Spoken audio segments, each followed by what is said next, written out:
បាទជំរាបសួរបងប្អូនអរគ្នានេះគឺជាវីដេអូអំពីសារៈប្រយោជន៍នៃការមើលលយទាន់ថាត្រីទាញខ្សែទៅខាងណាបន្ទាប់ពីវាខាំនុយ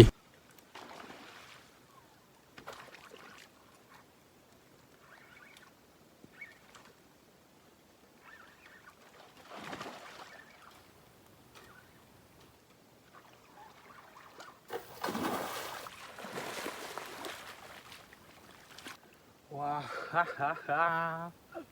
អញ្ចឹងពេលដែលត្រីឆ្ដោខំនុយរួចហើយខ្ញុំព្យាយាមមើលខ្សែថាតើវារត់ទៅខាងណាបងប្អូនបើសិនជាវារត់សំដៅទៅរកសម្រាប់អញ្ចឹងយើងត្រូវតែស្រូតវត្តហើយការវត្តហ្នឹងបើសិនជាសម្រាប់ហ្នឹងវានៅចំហៀងដូចជាវានៅខាងឆ្វេងឬនៅក្នុងវីដេអូយើងវត្តមកស្ដាំមកគឺបានហើយគឺជាប់ល្អទៀតបងប្អូនអញ្ចឹងត្រីឆ្ដោវារើខ្លាំងមែនទែននៅពេលដែលយើងវត្តជាប់ភ្លាមគឺវាតដៃនៅពេលហ្នឹងគឺកម្លាំងវាទាំងប្រមាណគឺវាប្រើតដៃទាញយើងទៅវិញហើយនៅពេលហ្នឹងយើងត្រូវការកម្លាំងច្រើនដែរដើម្បីទប់ជាមួយត្រីអញ្ចឹងដូចវីដេអូមុនបងប្អូនដឹងហើយថាអ្នកដែលកាន់ដងដៃស្ដាំត្រូវស្តង់ដាគាត់មានកម្លាំងច្រើនបងប្អូនដើម្បីទប់ជាមួយត្រីហើយការប្រើម៉ាស៊ីនគឺយើងអត់សូវប្រើច្រើនទេដោយសារយើងបានប្រើដៃកម្លាំងធំកាន់ដងត្រូវស្តង់ដារួចហើយអញ្ចឹងម៉ាស៊ីនយើងអត់សូវធ្វើការធ្ងន់ទេនៅក្នុងវីដេអូនេះខ្ញុំប្រើផ្លែដេរអន្ទង់មួយទឹកមួយផ្នែកក្បាលអន្ទង់មួយកង់ហើយនៅក្រោមថ្នាក់ផ្លែខ្ញុំជ្រៀកវាតូចតែម្ដងបងប្អូនភាសាឃើញស្ថានភាពវាអំណោយផលស្រាប់គឺមេរលឹមភ្លៀងតិចត្រីឆ្ដោចូលចិត្តមកប្រមាញ់ខ្លាំងណាស់នៅពេលដែលភ្លៀងទើបរួចហើយថ្មីឬក៏រលឹមភ្លៀងតិចបែបនេះតែបងប្អូនប្រយ័ត្នផងបើសិនជាមានខ្យល់គួរតែប្រយ័ត្នដើមឈើនៅខាងលើហើយនឹងបើមានផ្លេកបន្ទោកុំលេងឲ្យសោះបងប្អូនកុំលេងដោយសារដងសន្ទូចរបស់យើងសិតតែកបោនគឺជាលោហៈធាតុបងប្អូន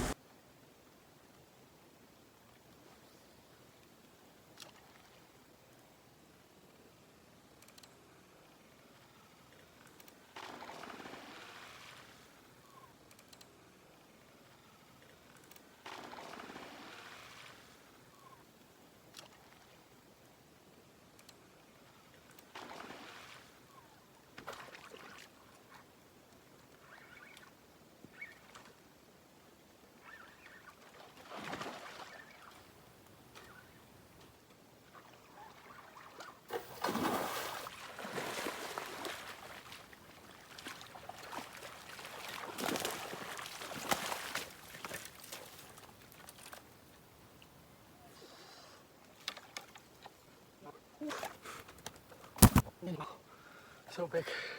Woo. Around 4 kg. Wow. Ha ha ha. Amazing.